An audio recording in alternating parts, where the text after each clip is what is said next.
Descubrí que mi esposo me engañaba con una compañera más joven después de ser ascendido a gerente. Así que recopilé pruebas, me quedé con la casa, lo expuse en el trabajo y presenté el divorcio. Llevo casada con mi esposo desde hace 15 años. Ambos trabajamos mucho para tener una vida cómoda, aunque nuestros caminos laborales han sido bastante distintos. Yo trabajo como diseñadora gráfica freelance, algo que me da libertad y creatividad, mientras que él siempre ha estado en el mundo corporativo, con horarios estrictos y una ambición desmedida. Tal vez eso fue lo que me atrajo de él al principio, su determinación y seguridad.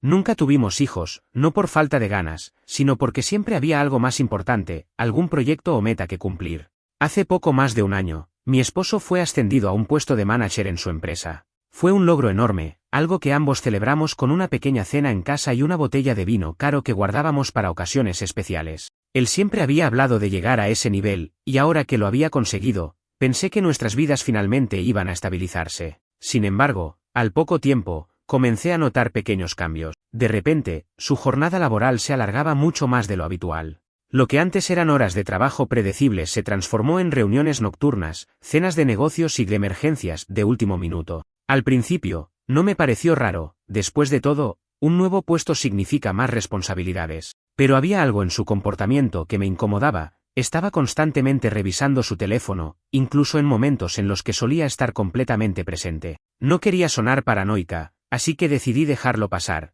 creyendo que era solo estrés laboral. Pero lo que realmente me hizo dudar fue un cambio sutil en su comportamiento hacia mí. Se volvió más distante, más frío. Las conversaciones se hicieron superficiales, y parecía más interesado en cualquier cosa menos en lo que yo tuviera que decir. Sin embargo, nunca me di cuenta de que esto era solo la punta del iceberg. Una noche, mientras cenábamos juntos, su teléfono vibró. Él lo miró rápidamente y lo puso boca abajo en la mesa, algo que nunca antes había hecho. Me sonrió incómodo, como si intentara desviar mi atención. Fue entonces cuando supe que algo estaba pasando. Decidí no confrontarlo en ese momento, pero la semilla de la duda ya estaba plantada. Las semanas siguientes, traté de observar más atentamente. Comencé a notar cosas pequeñas, como mensajes que borraba de inmediato o llamadas que solo contestaba cuando estaba lejos de mí. Una noche, mientras él dormía, vi su teléfono cargando en la mesita de noche. No suelo invadir la privacidad de nadie, pero mi intuición me gritaba que algo andaba mal. Tomé su teléfono, y con manos temblorosas, abrí su aplicación de mensajes. Los mensajes que encontré no dejaban espacio para dudas. Había estado escribiéndose con una de sus subordinadas, alguien que claramente trabajaba en su equipo. No puedo describir lo que sentí en ese momento. Era como si el suelo debajo de mis pies se hubiera desmoronado. Los textos no solo eran coquetos, sino explícitos. Fotos, planes de encuentros fuera del trabajo, y frases que dejaron muy claro que esto no era solo un simple error. Esto llevaba tiempo ocurriendo. Quise gritar, despertarlo en ese instante, confrontarlo con las pruebas en la mano, pero algo me detuvo. Tal vez fue el instinto de protegerme o una necesidad de no actuar impulsivamente. En lugar de eso, me controlé, respiré profundo y me tomé fotos de las conversaciones con mi teléfono. No sabía exactamente qué haría con esa información, pero algo dentro de mí me decía que la necesitaría. Esa noche no dormí. Me quedé acostada en la oscuridad, mirando el techo mientras él roncaba tranquilamente a mi lado. Mi mente estaba llena de preguntas. ¿Por qué? ¿Qué hice mal? ¿Por qué no me di cuenta antes? Pero lo que más me dolía era pensar en todo lo que habíamos construido juntos y cómo él lo había puesto en riesgo por algo tan superficial. A la mañana siguiente, intenté actuar normal. Preparé el desayuno como siempre, pero noté que él estaba particularmente atento conmigo, como si algo en su subconsciente le dijera que yo sospechaba. Su sonrisa me parecía falsa, sus palabras vacías. En ese momento decidí que no iba a confrontarlo hasta tener un plan claro. No quería darle la oportunidad de manipularme, disculparse sin sentido o borrar pruebas. Esto iba mucho más allá de una discusión, iba a asegurarme de que enfrentara las consecuencias de sus acciones. Durante los días siguientes, me dediqué a recopilar más información. Revisé sus correos electrónicos, sus mensajes en otras plataformas y hasta los registros bancarios. Lo que descubrí fue peor de lo que imaginaba. Había usado dinero de nuestra cuenta conjunta para pagar cenas, regalos y hasta un hotel en Nueva York durante un viaje que supuestamente era solo de negocios. No podía creer lo descarado que había sido. Además de eso, comencé a sospechar que no solo se trataba de una sola mujer. Había otras conversaciones que, aunque no tan comprometedoras como la primera, dejaban claro que él disfrutaba de la atención que recibía de sus compañeras más jóvenes. Todo esto me llenó de rabia, pero también de determinación. Si él había destruido nuestra relación, yo no iba a dejarlo salirse con la suya. Decidí que iba a consultarlo con un abogado. Busqué a alguien especializado en casos de divorcio y expliqué la situación. El abogado me escuchó atentamente y me aseguró que, con las pruebas que tenía, podía conseguir una resolución favorable para mí. Me habló de mis derechos y de cómo podíamos proceder para garantizar que yo saliera de esta situación con la mayor ventaja posible. El siguiente paso fue aún más delicado. Quería asegurarme de que no solo enfrentara las consecuencias legales, sino también las profesionales. No me parecía justo que alguien que había abusado de su posición de poder y traicionado a su pareja pudiera seguir adelante sin repercusiones. Decidí investigar la política de su empresa respecto a relaciones inapropiadas en el lugar de trabajo. Como imaginaba, su compañía tenía una política estricta que prohibía cualquier tipo de relación entre supervisores y subordinados. Tomé toda la evidencia que tenía y preparé un dossier. Incluí capturas de pantalla, detalles de los gastos y un resumen de lo que había ocurrido. Quería que esto fuera algo limpio y organizado, para que no quedaran dudas. El abogado me ayudó a redactar una carta formal que envié al Departamento de Recursos Humanos de su empresa desde una cuenta de correo anónima. Mientras tanto, en casa, todo parecía normal.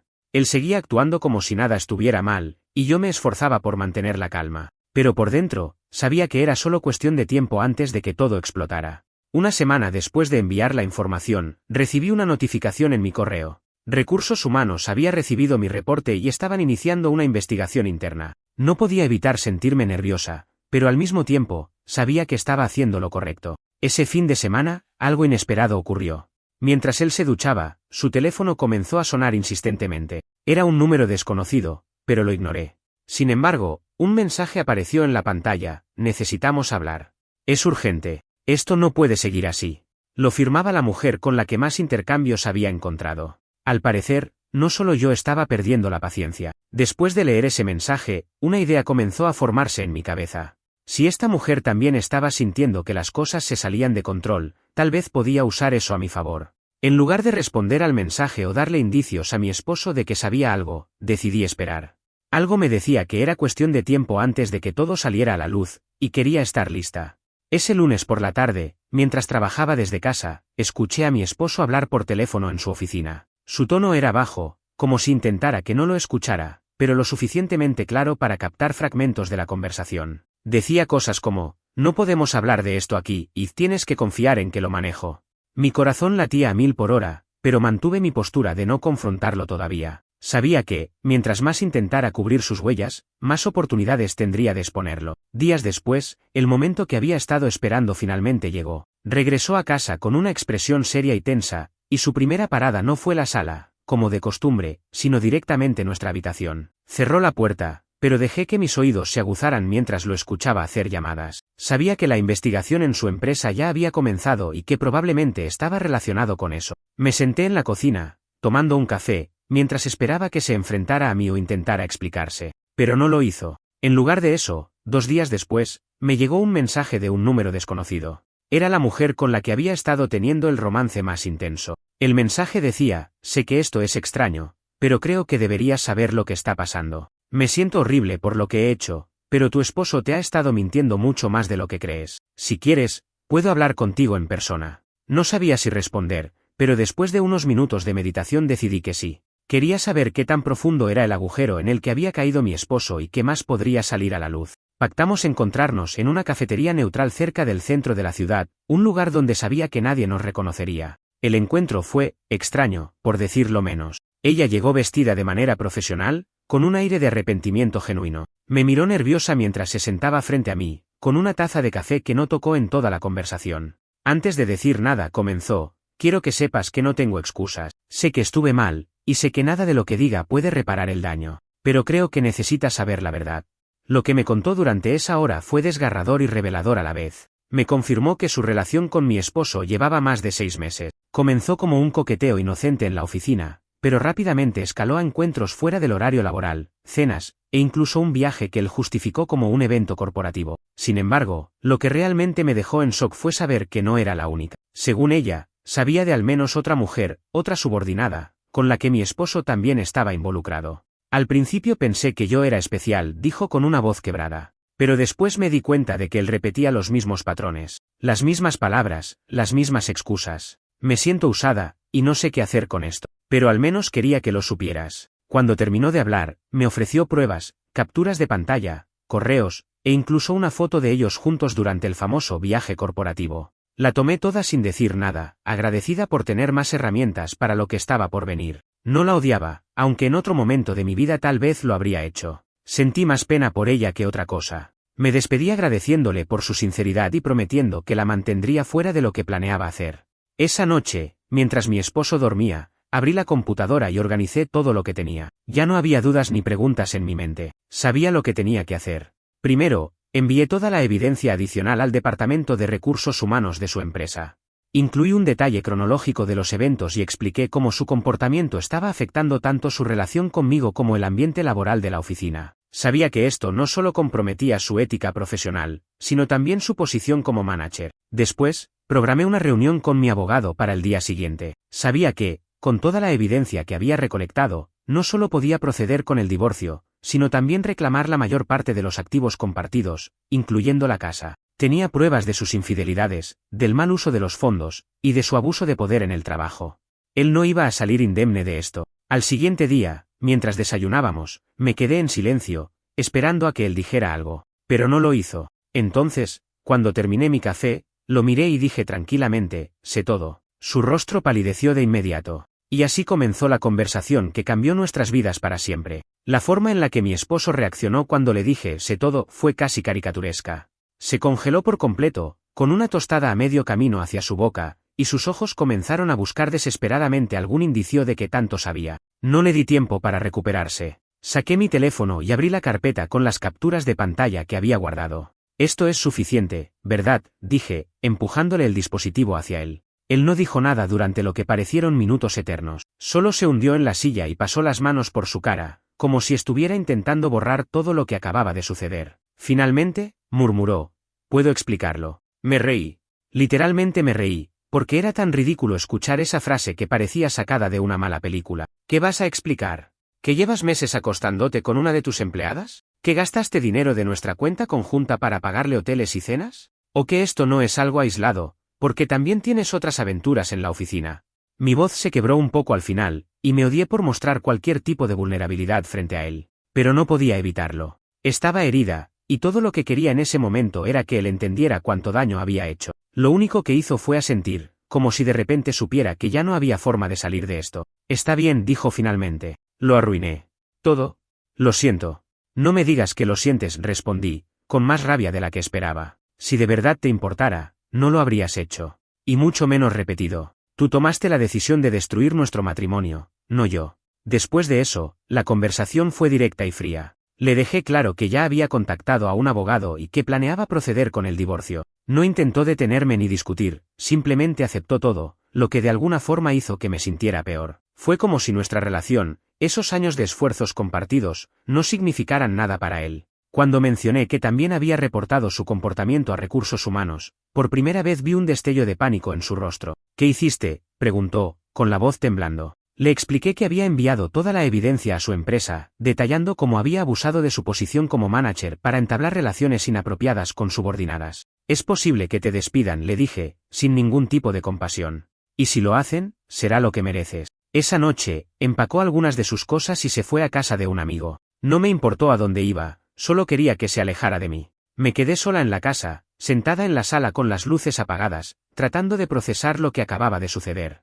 Había dado el primer paso para deshacerme de él, pero sabía que el camino que tenía por delante no sería fácil. Unos días después, llegó la primera bomba. Recursos Humanos de su empresa me envió un correo de seguimiento. Habían iniciado una investigación formal, y según me explicaron, algunos empleados ya habían confirmado mis denuncias. Fue un alivio saber que no estaban ignorando el tema, pero también me sentí extraña. Esto no solo estaba afectando a mi esposo, también estaba teniendo un impacto en personas que no conocía, personas que probablemente se sentían incómodas al hablar de esto. 2 semanas después, mi abogado y yo presentamos oficialmente los papeles del divorcio. Durante este tiempo, mi esposo intentó contactarme varias veces, pero yo ignoré todos sus mensajes. No quería escuchar sus excusas ni darle la oportunidad de justificar sus acciones. Una vez, incluso apareció en la puerta, pero no lo dejé entrar. Gritó desde el otro lado que quería arreglar las cosas, pero yo sabía que eso no era posible. Mientras tanto, la investigación de su empresa avanzaba rápidamente. Descubrí, a través de un contacto interno que prefería mantenerse anónimo, que no solo había tenido relaciones con las 2 mujeres que yo conocía, sino que había rumores de al menos otras dos. Los empleados habían empezado a hablar entre ellos, y la historia se estaba extendiendo como pólvora. El día que lo despidieron, me enteré porque me llamó desde un número desconocido. Respondí, más por curiosidad que por otra cosa, y lo primero que dijo fue, espero que estés satisfecha. Su tono estaba lleno de resentimiento, y eso solo me hizo sentir más segura de mis decisiones. No, no estoy satisfecha, le respondí. Nada de esto me hace feliz. Pero al menos ahora tendrás que enfrentar las consecuencias de tus acciones. Colgué antes de que pudiera decir algo más. El proceso de divorcio fue más rápido de lo que esperaba, en gran parte gracias a la montaña de pruebas que tenía en mi contra. Obtuve la casa, algo que sabía que le dolió profundamente, porque había sido su mayor inversión personal. También conseguí una compensación financiera significativa, que mi abogado se aseguró de incluir debido a su comportamiento imprudente y el daño emocional que me había causado. Lo último que hice fue algo que mucha gente probablemente consideraría innecesario, compartí mi historia de forma anónima con algunas personas de nuestro círculo social. No porque quisiera vengarme, sino porque sentí que era importante que la verdad saliera a la luz. No quería que él siguiera fingiendo ser alguien que no era. En cuanto a mí, estoy trabajando en reconstruir mi vida. No es fácil, pero cada día me siento un poco más fuerte. Pasaron algunos meses después de que todo terminó oficialmente. El divorcio se finalizó, la casa quedó a mi nombre, y mi exesposo prácticamente desapareció de mi vida. Lo último que supe de él fue a través de un conocido mutuo, quien mencionó que estaba viviendo en un pequeño apartamento en las afueras de la ciudad y trabajando en un empleo mucho menos prestigioso. La caída desde su pedestal fue rápida y brutal, pero no me alegré por ello. Para ser honesta, sentí algo de lástima por la persona en la que se había convertido, aunque no lo suficiente como para querer saber más. En cuanto a mí, la transición no fue fácil. Pasar de compartir tu vida con alguien durante 15 años a estar completamente sola es un cambio monumental. Durante las primeras semanas, la casa se sentía extrañamente vacía. No era solo la ausencia de su presencia física, sino también el peso de los recuerdos que aún vivían en cada rincón. Cada vez que pasaba por la cocina, recordaba las mañanas en las que él me preparaba café. Cada vez que veía el sofá, pensaba en las noches de películas que solíamos compartir. Pero lentamente, comencé a hacer de este espacio algo mío. Lo primero que hice fue redecorar. Cambié los muebles, pinté las paredes y me deshice de todo lo que me recordara a él. Fue terapéutico, como si cada pincelada y cada caja de cosas donadas fueran una forma de limpiar mi alma. También empecé a enfocarme en mí misma de formas que había descuidado durante años. Volví a correr por las mañanas, algo que solía amar pero que había dejado de hacer porque siempre estaba muy ocupada. Empecé a leer libros que había dejado acumulando polvo en mi estantería. Incluso me inscribí en un taller de cerámica, algo que siempre había querido probar. A medida que pasaba el tiempo, comencé a abrirme más a la idea de socializar de nuevo. Al principio, solo eran reuniones con amigos cercanos, personas en las que sabía que podía confiar y que me habían apoyado durante el caos del divorcio, pero eventualmente me atreví a salir de mi zona de confort. Fui a eventos comunitarios, me uní a un grupo de lectura, y comencé a conocer nuevas personas. No estaba buscando una relación, simplemente quería recuperar mi sentido de conexión con el mundo. Una de las mayores sorpresas fue la respuesta de las personas a las que les conté mi historia. Aunque siempre la compartí con discreción y solo con aquellos en quienes confiaba, me di cuenta de que muchas mujeres, y hombres, habían pasado por experiencias similares. No me sentí tan sola como antes, y eso me dio fuerza. Incluso llegué a escribir un artículo anónimo para una revista online sobre cómo enfrentar una infidelidad y reconstruir tu vida. Fue catártico, y la respuesta que recibí de los lectores fue abrumadoramente positiva. Un día, mientras revisaba mis correos, encontré un mensaje que me dejó sorprendida. Era de la mujer con la que mi exesposo había tenido su aventura más larga. No esperaba volver a saber de ella, pero su correo fue breve y sincero. Me agradecía por haberla tratado con respeto durante nuestra conversación en la cafetería y mencionaba que había dejado la empresa poco después del escándalo. Quiero que sepas que aprendí una lección muy importante de todo esto, escribió. Y aunque nunca podré cambiar lo que hice, espero que tú encuentres la felicidad que mereces. Aunque no respondí al mensaje, sentí una paz inesperada al leerlo. No porque necesitara su disculpa, sino porque era una confirmación más de que este capítulo de mi vida finalmente estaba cerrándose.